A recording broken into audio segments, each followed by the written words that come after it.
like a pregnant woman, there's big expectation and big contraction and labor pain. You go through it, the baby is born, you are happy. If that baby is alive, you have the joy of birth. And that is what we are working at. It's not just because we want to inflict pain on anybody. No, it's because we share the same value. We want this country to grow.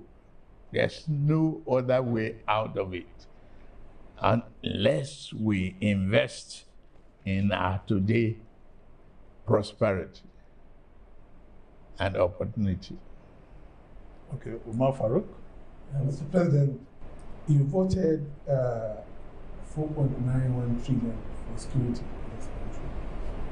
And in the last 5 years, security is up 14.5 trillion. But the security problem is still all over the place. Also, has been minimized here and there, but at least the money voted have not, people felt there should be some, satisfactory results based on the funding. When President Buhari took over from President Jonathan, he investigated the service chiefs, and there are a lot of recoveries, abuses, corruption was all over the place. Are you considering to investigate the security chiefs of Muhammadu Buhari and plan and to ensure that the money given for security are judicially utilized? For today, I have confidence in my security architecture of the country.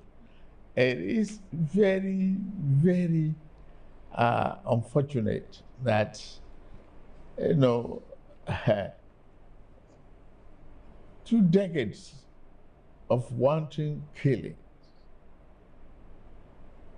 I remember when I jumped into the campaign, I had to stop the campaign to pay condolence visits to Maiduguri, Katsina, Kaduna, others. Today, you can still travel the roads.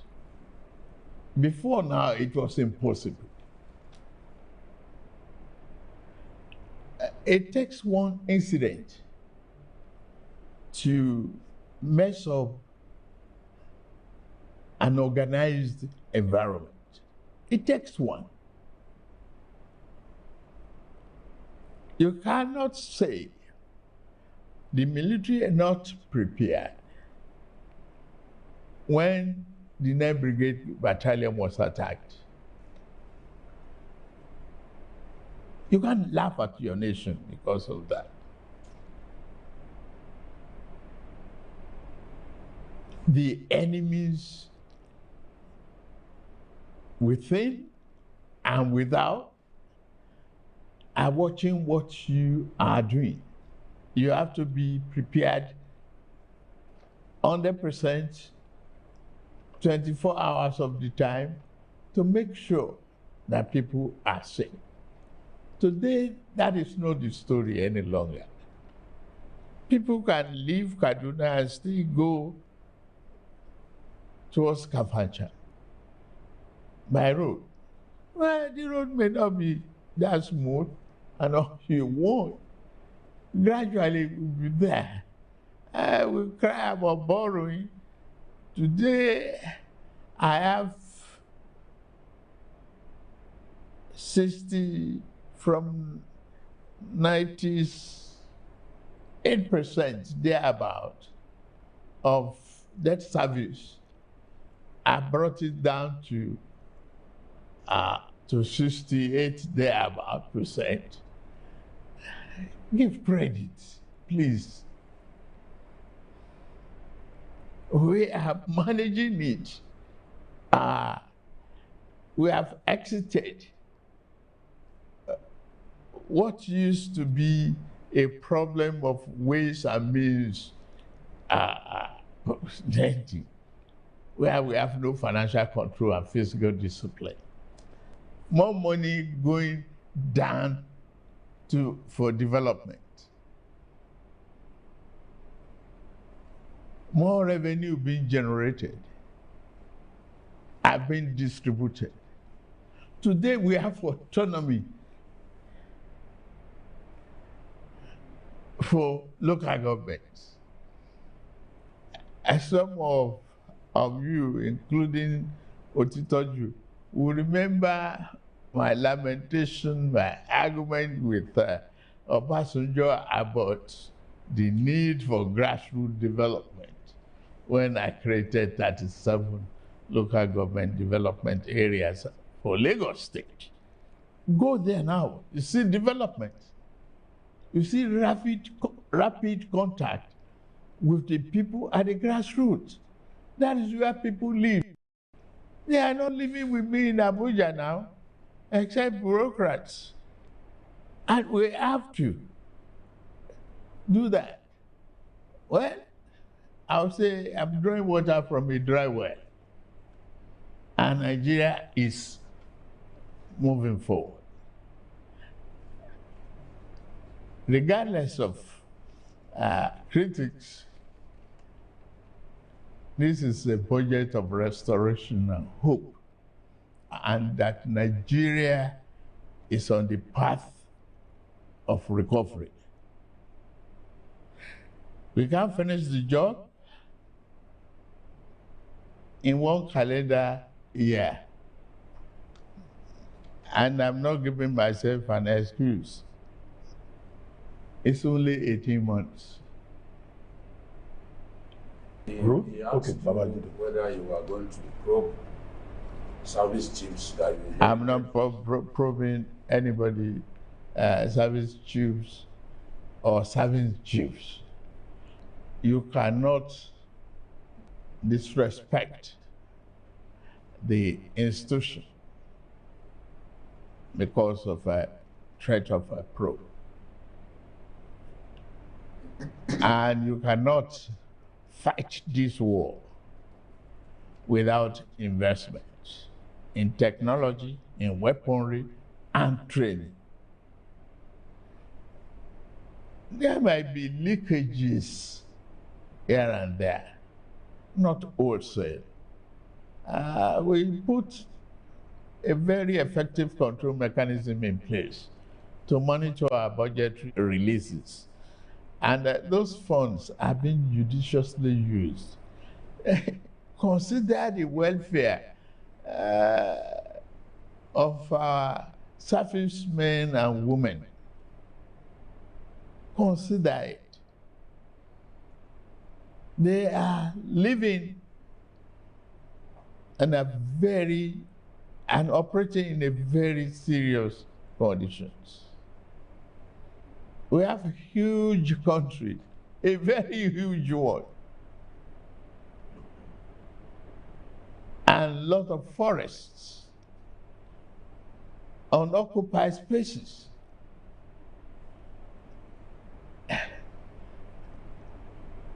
Give them credit for what they are doing. I am proud of what they are doing to date. No need to probe. All right. Thank you, Mr. President. My question is still on the costs of living crisis, which has been described as the worst in a generation, and then the budget as well. Your plan is to, inflation is currently at 34%. Your plan in the current budget, in the 2025 budget, is to bring it down to 15%. Yeah. How do you plan to do that? Okay. One, produce more for consumption locally. Export, imports. Give reasonable level of funding and assistance, low interest rate to farmers. Improve the security, as you see in the budget. so that they can return to their farms and, produce more food. And encourage the procurement and manufacturing of drugs in Nigeria. We have what it takes. Talk to Professor Patrick. He's doing an excellent job. Trying to encourage. All I need to do is put the incentive in place in order for them to harness what is possible in Nigeria. It is about time we do all of those. Bring the cost of governance down. We try. Sir, I wanted to follow up on that and ask, aside healthcare that you've mentioned as your priority for more production, you said to produce more. What other sectors are you targeting? Are you looking forward to in terms of more production? Drug production. We are talking of agriculture. We're talking of export incentives. Harnessing our marine ecosystem, bring affordable transportation. We have this compressed natural gas program that is taking hold. You bring the cost down gradually. So that was a follow-up. So my question is regarding foreign direct investments that you've been working on. We've seen Shell make commitments to invest $5 billion in the energy field. Yes. We've seen Total Energies as well. What other sectors are you expecting investments to come into next year? And how are you going to attract investors to come, entice them to come to Nigeria? Incentive for auto manufacturing. Okay. Today, we have solid mineral in abundance. Kaduna has the largest deposit of lithium. That's around the same thing. And if you encourage electric vehicles, plus the compressed natural gas, you will attract automobile assembly in Nigeria instead of this second-hand market that is not creating jobs. So what incentives specifically? You said incentives. Tax incentives. Is it okay? Tax incentives. Tax holidays. Okay. Land rebates.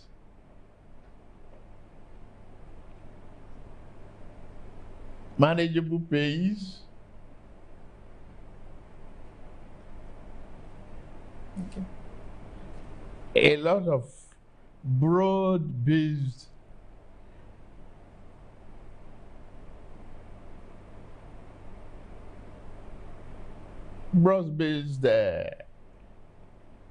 economic program that is attractive to foreign investments. Okay. I want to take us back to the matter of the tax reform bills that you came up with. It's still generating controversy in the country. Some people are not happy. They are complaining that there wasn't enough time to engage stakeholders so that they can come to some unanimity on the matter. I know that you've met with some governors and some leaders, especially from northern Nigeria. What is the situation on the tax bill? What steps are you prepared to take so that we can put this matter to bed? And then secondly, you talked about your desire to reduce the cost of governance. Many people will say you have not, yes, you took some steps earlier, but they will say those steps are not enough.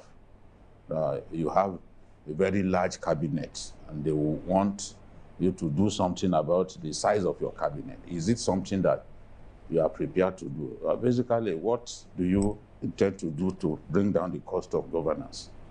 I'm not prepared to bring down the size of my cabinet. One, I saw the need when I put them together. You don't give somebody an assignment that they cannot fulfill. No. Job description must be efficient and effective. Nigeria is a large country, and I'm glad you are here. If you are to entertain over 200 million people,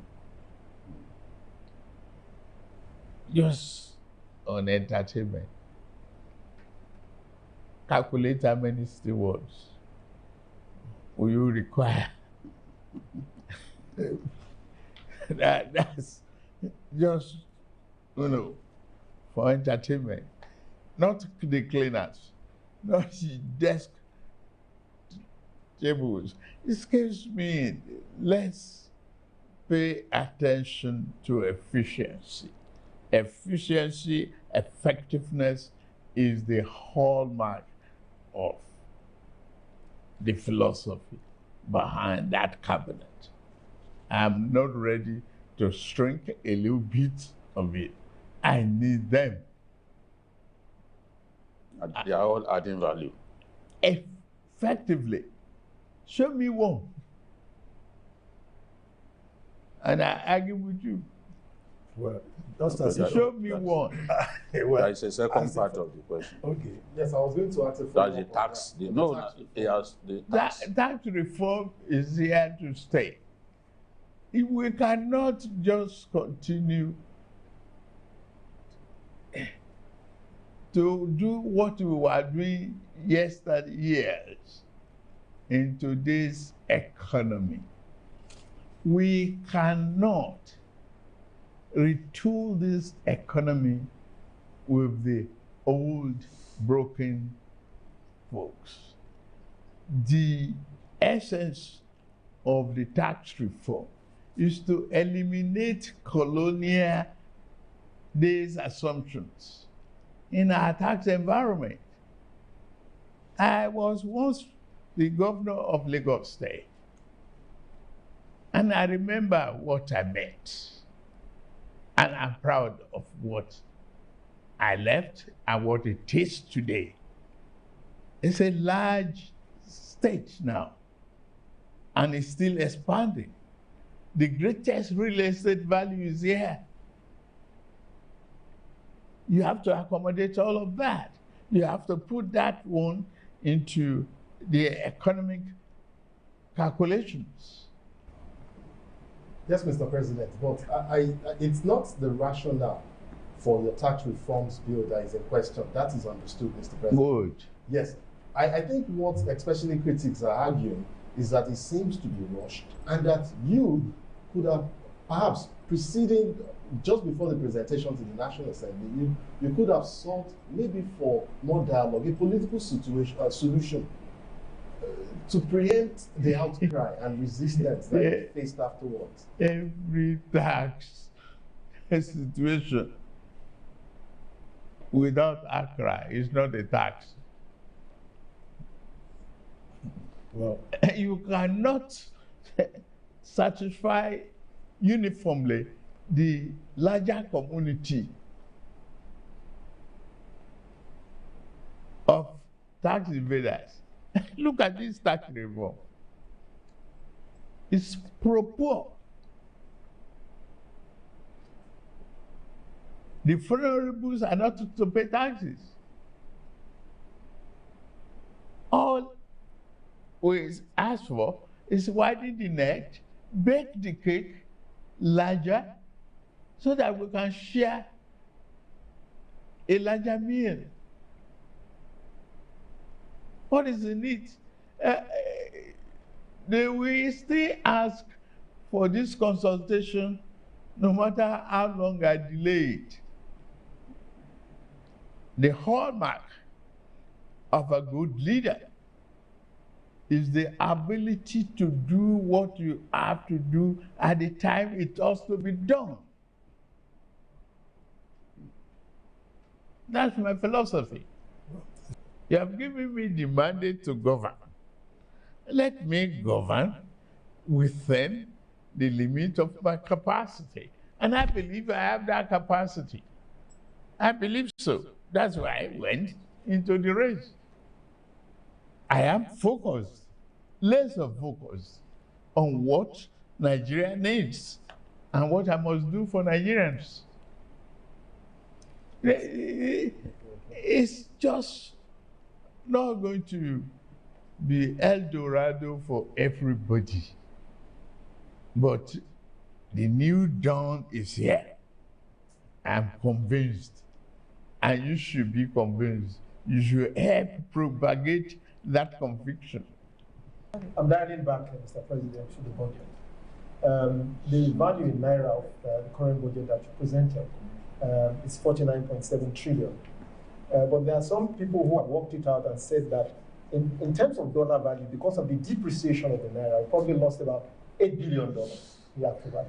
How are you going to meet that deficit? I don't spend in dollars. I only associate with it because of the global transaction. But Naira, for Naira, it's okay. Even the target of this administration is based upon what we earn in dollar converted to Naira. When you look at the petroleum revenue. But today I can tell you, push me to my brag mode. In the last 3 months, I've not taken a penny from NNPC before I meet my other obligations. Quickly. Yes. To me, that's excellent. Yes, well done. That's excellent. I repeat, without falling back to the old order, without going into ways and means, I've met all obligations. Mr. President, are Sir. you marking yourself? Eh? Are you marking, when you say that's excellent, are you scoring yourself? Why not? Will you score me? Shouldn't Nigerians do it? If you help me to. But I should grade myself if I did my own work right. Well, Sir, I wanted to come back to. And then we'll come back. So I wanted to go back to the issue of the tax reform. One of the key contention there is the VAT. And I wanted to know if, you said the tax reform has come to stay, but I wanted to know if you are prepared to make any concessions regarding that VAT that seemed to be problematic. Why do you want to know that today? Tax matters are subject to debate, reviews, negotiations until you reach consensus. That's all I'm going to say about that. I don't mind cutting edges. I will. On that note, Mr. President, we'll take a short break here on the program. President Bola Ahmed Tinubu's first media chat here in Ikoyi, Lagos. We'll be right back. Stay with us. Good morning, Marina Station and all the passengers. Efficient, it's comfortable. This development will go a long way in reducing congestion and emission. The trains are a long-term solution to Lagos traffic challenges. This is where we take the final, decisions on policies, programs of government. I will have to ensure that, the narration of Lagos as a PLC is taken very, very seriously. This is a major pedestrian bridge linking Oyinbo here to Apapa Road over there. With this overpass, we are providing what we call permanent solutions.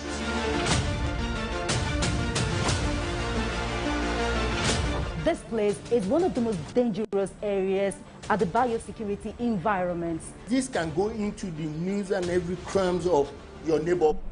Welcome from that break. You are watching President Bola Ahmed Tinubu's first media charge, and we're live here in Ikoyi, Lagos. Now, Mr. President, thank you very much for staying with us. Now, let's look at a number of other issues. Food security.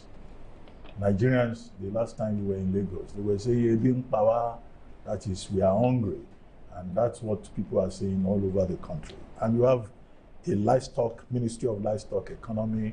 You've been talking about agriculture. Now, how are you going to address, one, the issue of clashes between farmers and herders, and how to put food on the table so that Nigerians will not be, engaging in stampede for free food, for palliatives? Well, thank you very much. It is very sad to look back and very promising to look at what we are doing now. There was never a Ministry of Livestock Development. It was stopped. I've been traveling around the globe to campaign and sell Nigeria. Hopefully, all of you will help lift this country from this moment on. And livestock is to turn a disaster to prosperity for Nigeria. We have what it takes. We have the arable land, we have animal stock, we have the opportunity. We just have to remove the conflicting element and commercialize the venture. And I went to Brazil, saw what is happening there. Within 2 days, I got a pledge of $2.5 billion. And they have been here to visit Nigeria, to turn what we seen as tragedy to opportunity and prosperity. I've been warned not to grade myself. I won't. But that is a promise for this country. And that's up till the level of cow horn is being converted in other climes, just as Brazil and the rest of the Americans. Why not take advantage of that here? We can feed ourselves, we can export and feed other nations. Our people, some of the ministers are there in Saudi Arabia right now, discussing the opportunity for food, growth and supply for more investments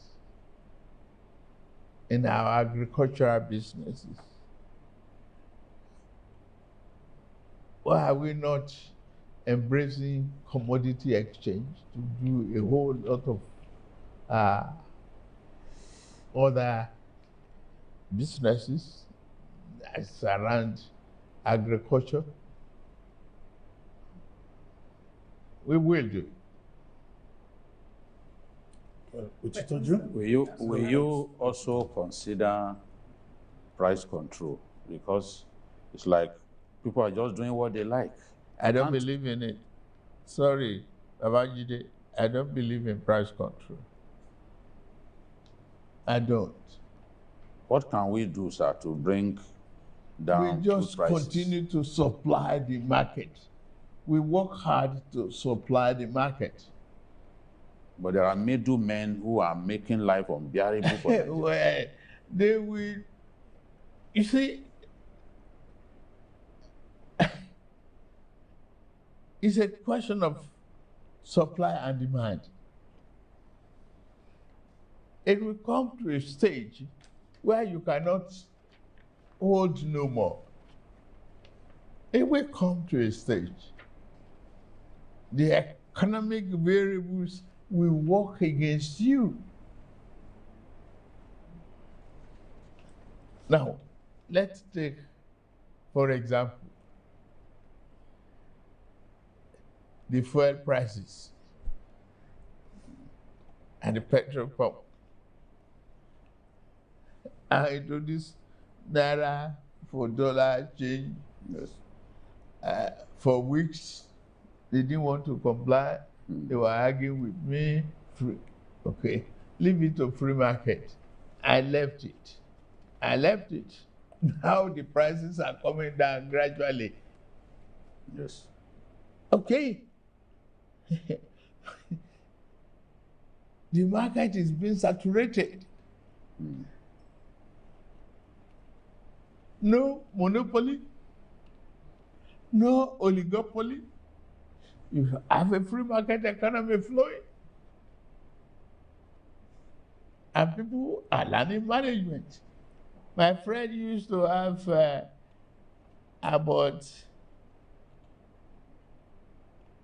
he bragged to me, he has 5 Rolls Royce. And he brought a nice Jeep here. The other day, I saw him in his Honda Accord. Oh, he said, why? He said, that's where you put me. I said, I didn't put you there. He said, that is because of fuel prices. He could no longer maintain 5 limo type of vehicles. It's not negative to learn to manage. You learn to control your electricity bill, switch off the light. Let's learn to manage. Is Nigeria looking to export food commodities to Saudi or other countries? Oh, sure. Why not? Take advantage of the export and good commodity prices. But people would say that we're not producing enough for our own consumption. We yes, we pay attention to that, yes. But I say we will. We'll give more incentive to the farmers, low interest rate, borrowing, mechanized farming. It's not done to go back to my grandfather's method of farming. It's not possible any longer. Let's make it manageable and sexier. To stay on the tractor and harvest corn and export commodities. I think it's better for us in Nigeria. We are getting there. I have over 2,000 tractors coming to this country for mechanized farming. Mr. President, is fighting corruption a priority for you? If it is, what are the areas that you're looking at? Corruption in all ramifications is bad for the people.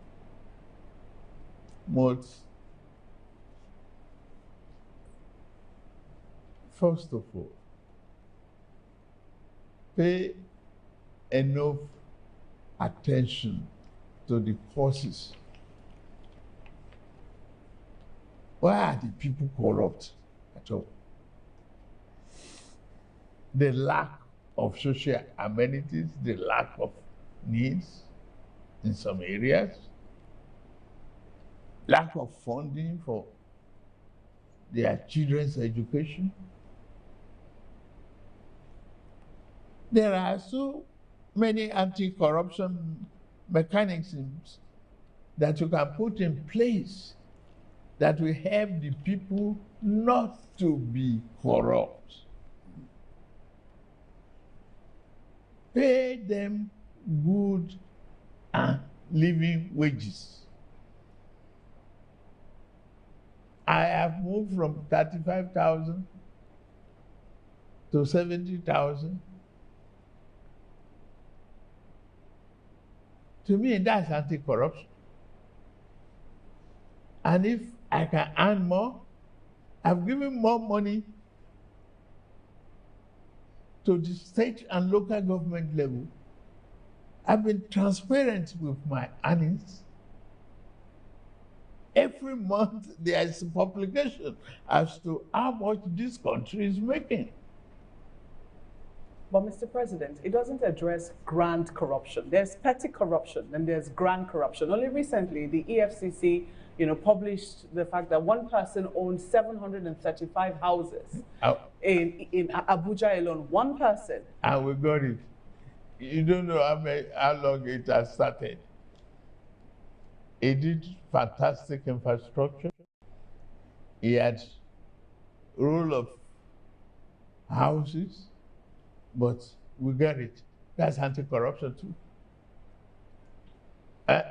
We got it for the public. Disclosure, ability to stem corruption is part of the instrument of EFCC. That is why they are discovering all sorts of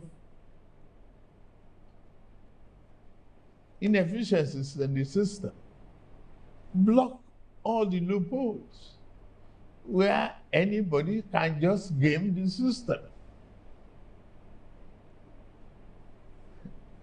Part of the anti-corruption, removal of subsidy too, is anti-corruption.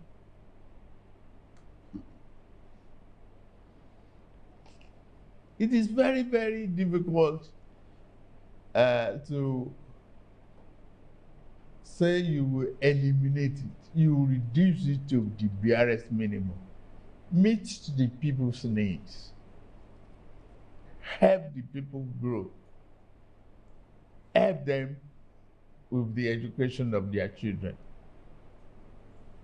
Our student loan is part of anti-corruption.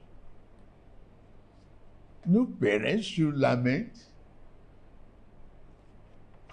how to encourage their children in university education.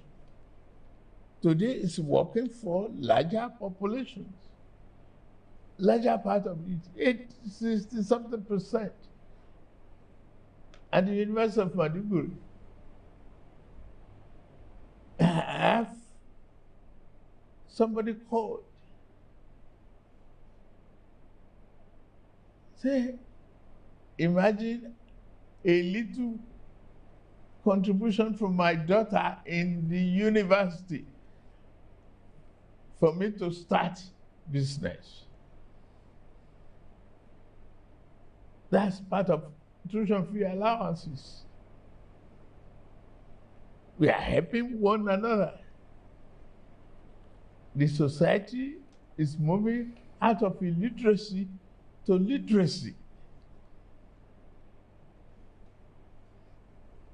I enjoy debate how many and what type of courses are being offered in the universities these days to improve science, knowledge, and technology. We just continue to work at it. But I'm sure we are not taking our eyes off those serious matters.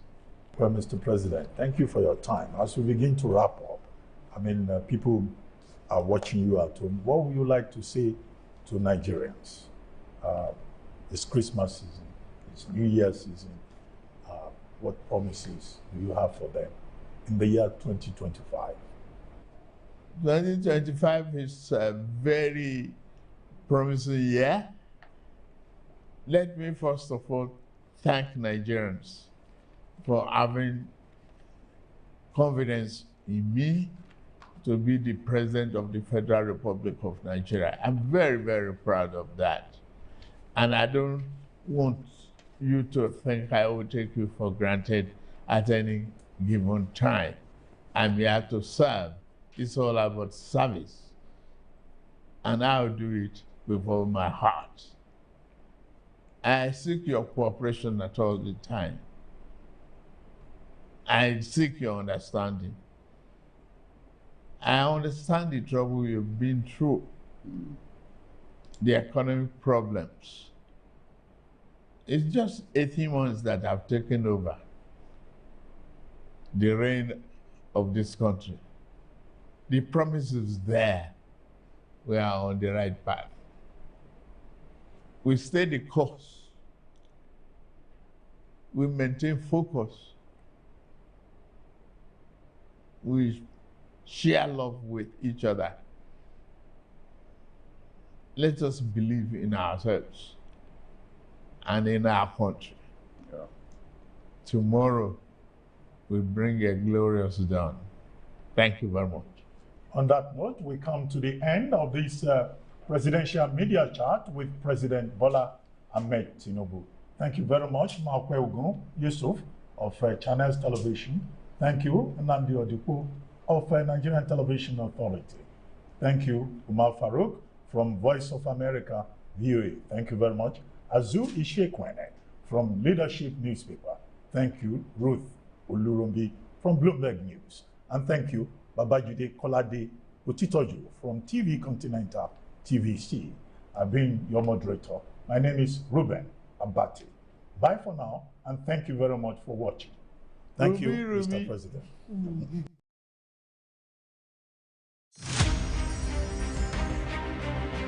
Muhammad Ali was born and raised in Louisville, Kentucky on January 17, 1942. His birth name was Cassius Marcellus Clay Jr.